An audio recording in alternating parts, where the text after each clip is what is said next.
Chaz, what were the important events and influences in your life that shaped the way how you deal with fear? Well, the first thing that comes to mind is how I have seen how certain people who, like good friends or family members who came up with real bad illnesses. I grew up in a family with diabetes. Mm-hmm. My grandmother caught it. My mother caught it. And I told them back when I was young, I said, all of that's going to stop at me because I'm not going to catch diabetes.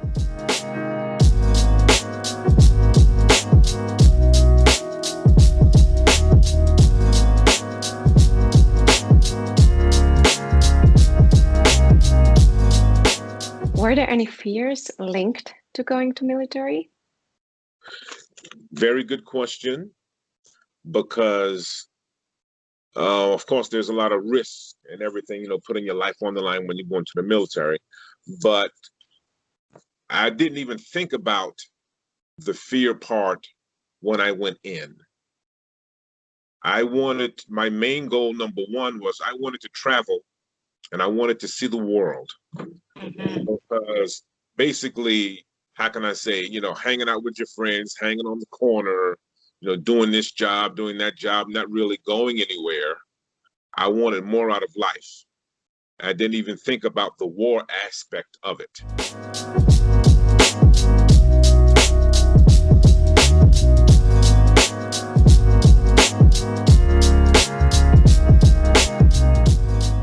And during the 30 years of your service, have you been in situations where fear was really prominent? And if yes, how did you deal with them? Well, the one fear that comes to mind is when I was actually stationed in South Korea. Mm-hmm. And you could go on we went on actual tour to what they call the North Korea, to the 39th parallel. So we were actually in the building that separates, it's the DMV that separates the South from North Korea. And when you're in this building that separates, you can actually see the North Korean soldiers. Mm-hmm. And when I'm in this building, they have like a table, it's like a conference table. And then there's a United Nations guard standing at the table.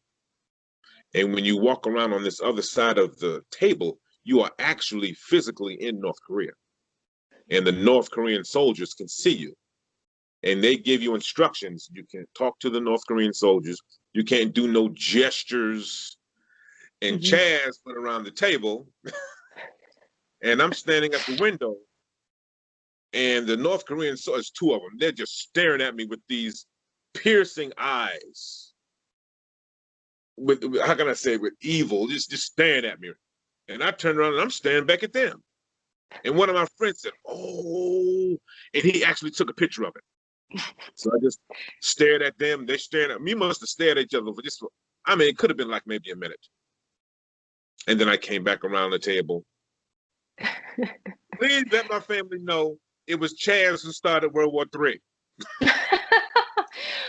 Well, I'm glad I know that didn't happen. Me too. And then there's also like a tunnel that we went down where the North Koreans were trying to do a sneak attack on the South. And when you walk all the way down in this tunnel, it's almost like a mile deep. There are guards way down at the end of the tunnel. And their job is 24 hours a day is to stare back and forth at each other. And here I am down in this tunnel. Suppose something happened to me down in this tunnel. Nobody could find me. Nobody know where I'm at. If something was to pop off, because you never know. So that was scary. How did you manage that fear in that moment? And did that situation impact your choices going forward? Well, in that instance, of course, you do feel,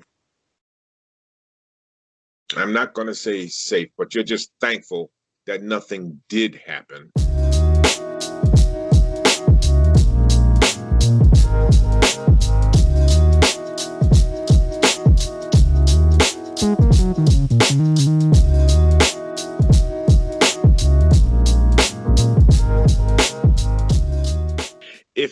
in a certain career field, Mm-hmm. and once you get into it, you have fears about it, that you don't think you can do the job because it's really challenging. If you don't come over that fear, basically you will fail, and they will just put you in a different job. Mm-hmm. But you do have trainers or supervisors who try to give you motivation to try to get past it or try to get through it. When I first got into the military, I was in an administrative position. Mm-hmm. But after doing that for so many years, I wanted to do something that was more challenging. And an opening came where I could be an aircraft mechanic. I have absolutely no mechanical background at all. And then once I got into the career field and I actually passed in the technical training, when you go to school for like 6 weeks and I passed that, now you're actually in the field. Mm-hmm. And I remember my supervisor, he actually took me into the cockpit of one of the aircraft. And then he started testing me. And he was testing me, real world situations, not like they did in school. How can I say? If I don't come up with the correct answers or even in the right area of technical abilities, then he'll probably move me out of this position and put me back into an administrative position. That was scary.